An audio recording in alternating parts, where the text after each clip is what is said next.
extremely knowledgeable when it comes to customer experience, things like loyalty, retention, not to mention big data. His name is Bob, and I've asked him just to share a little bit of his insight with us here right now. So stay tuned, don't go away. See here what he has to say. My name is Bob Hayes. I'm a consultant and a researcher and a scientist. That's what I call myself. I hold a PhD in industrial psychology.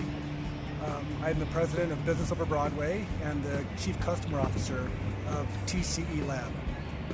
And I believe you published some books as well. What are those books and what are they about? Yes, I published 3 books in the area of customer satisfaction and loyalty and customer experience. The books are Measuring Customer Satisfaction and Loyalty, which oddly enough is about customer satisfaction and loyalty.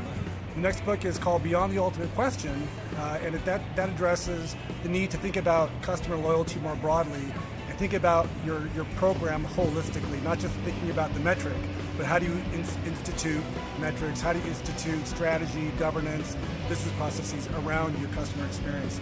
The last book, which came out last year, is called TCE, Total Customer Experience. And that's about how to look at all your data holistically, integrating it in a way that will help you drive insights and help you drive your business forward.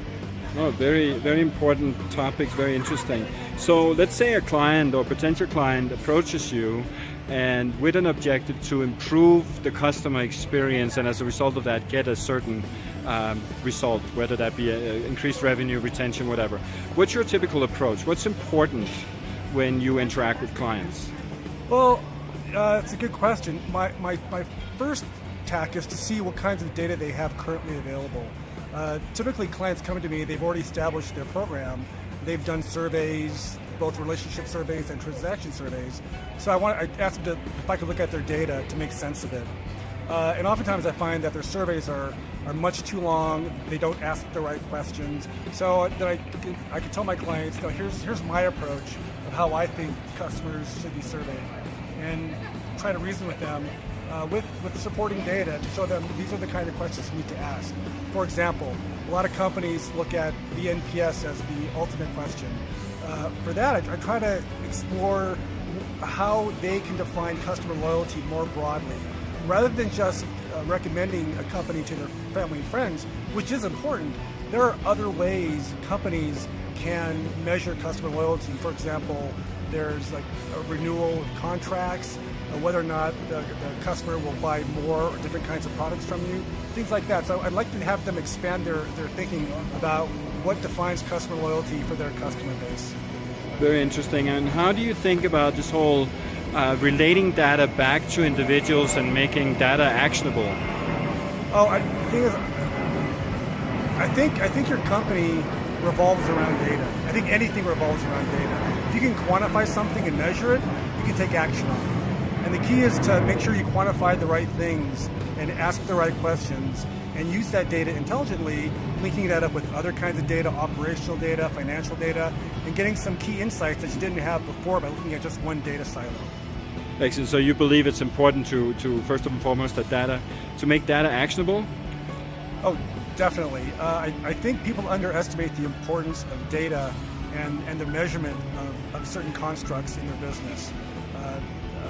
For example, I'm a big believer of customer satisfaction and loyalty, and there's clear ways to define those things. Lately, I've been hearing a lot of talk about this thing called customer engagement.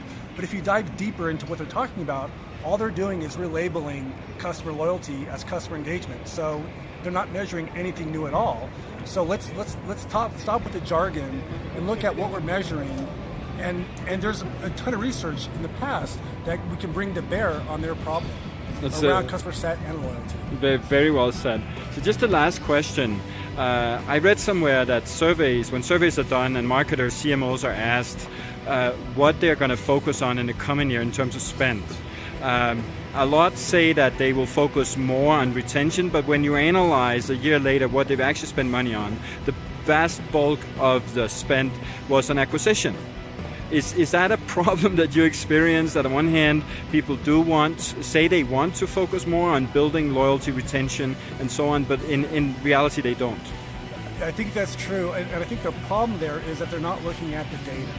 if they have clear measures of customer retention, customer advocacy, and customer purchasing, you can use those metrics to understand what kinds of things you need to do as a company to drive each of those different kinds of loyalty. In research I did last year, I found that what drives advocacy is not the same thing that what drives retention or purchasing loyalty. So if you look at your data in an intelligent way, you can find a vast amount of information that you didn't have beforehand. Oh, that's very interesting. So you have a blog. Does that have a straightforward URL or? Yes, it's businessoverbroadway.com. Businessoverbroadway.com, and Yes. that's people will be able to find your contact details there as well, I suppose. Yes. Yeah, and what about Twitter? My Twitter handle is Bob E. Hayes, BOBEHAYES. Oh, excellent. Thank you so much, Bob. Thank you, Michael.